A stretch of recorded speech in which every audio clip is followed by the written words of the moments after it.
Excellencies, esteemed colleagues, dear friends, ladies and gentlemen, before I begin my presentation, first of all, I would like to thank the UAE Space Agency and my friend, Chairman and Director General, and the Global Space Congress for offering me the opportunity to speak today. Special appreciation also goes to the partners and sponsors of the Congress who make it possible for us to meet in such a splendid and prestigious location. And I want also to thank the UAE government for hosting us here in the very, very beautiful city of Abu Dhabi. It is clear that the Global Space Congress has become a very important annual meeting for us in the space community, and it is a very great honor and pleasure for me, both personally and as the President of the International Astronautical Federation, to address you today. For those of you who don't yet know the IAF, please allow me to briefly introduce it to you. Since its inception in 1951, the IAF has pursued its main goal of providing a platform for organizations, communities, and individuals that are active and enthusiastic about space to meet, share knowledge and experience, and to connect with each other on neutral grounds in a spirit of cooperation. Today, our federation is a world's leading space advocacy body with a total of 327, it's a lot, 327 corporate members on 6 continents in 66 countries, and of course, the UAE Space Agency and the Mohammed bin Rashid Center are members of our federation.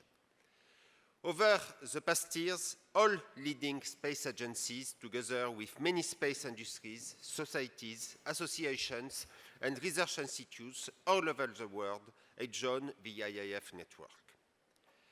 In line with our mantra, a spacefaring world cooperating for the benefit of humanity, the Federation advances knowledge about space and fosters the development and application of space assets by advancing global cooperation. We operate thanks to a wide network of volunteers from over the world, helping to shape our activities. IAF activities revolve around many projects, such as its prestigious awards program, its grants program, and most importantly, its annual International Astronautical Congress, IAC. And I am very pleased to hear that the UAE are candidate to organize the IAC 2020 here in the Emirates, and the decision will be formally taken in our Congress in Adelaide this fall. We have also technical committees, and these technical committees cover all aspects of space, from astrodynamics to the space economy, and the cultural utilization of space to human spaceflight. These committees are, of course, leading the effort to build the program of our ISC, which is a place and the time of the year where all global space players come together, attracting more than 5,000 participants. Covering all space sectors and topics, it offers everyone the latest space news and developments in academia, in industry, networking opportunities, contacts, and potential partnership.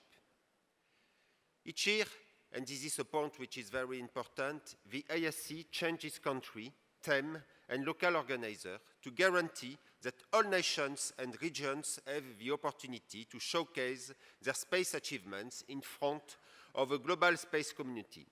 In recent years, the ISC has traveled to South Africa, Europe, China, Canada, Israel, and recently Mexico in 2016. Last year, we were in Guadalajara. The next ISC will take place in Adelaide, Australia, from 25 to 29 of September, and all of us, you are officially invited to join us there for a packed week of lectures, networking, and social events. ISC 2017 will unleash creative energies by focusing on innovation of plenaries, highlight lectures and technical lectures, as well as the Global Networking Forum and many social events affording abundant networking opportunities. In difficult times, space and the promise of distant, peaceful new worlds and galaxies have the power to build bridges over very troubled waters. I'll always love to tell the story of how, during the tense Cold War atmosphere, scientists found themselves in an increasingly polarized world where international dialogue were shut down. 6 years after the fall of the Iron Curtain, scientists from the field of space research created the IIF in an attempt to re-establish the dialogue and move beyond these very real differences. The IIF is today an outstanding success story. It reminds us of the great things that can be accomplished when we work together, not as a city, not as a nation, but as one world with one common goal, and the proof of this is very tangible today. Look no further than the International Space Station, the largest international cooperation project ever. It is clear that without open global dialogue, it will not exist today. Remembering our history and learning from our successes and failures is important, but looking towards the future is also imperative.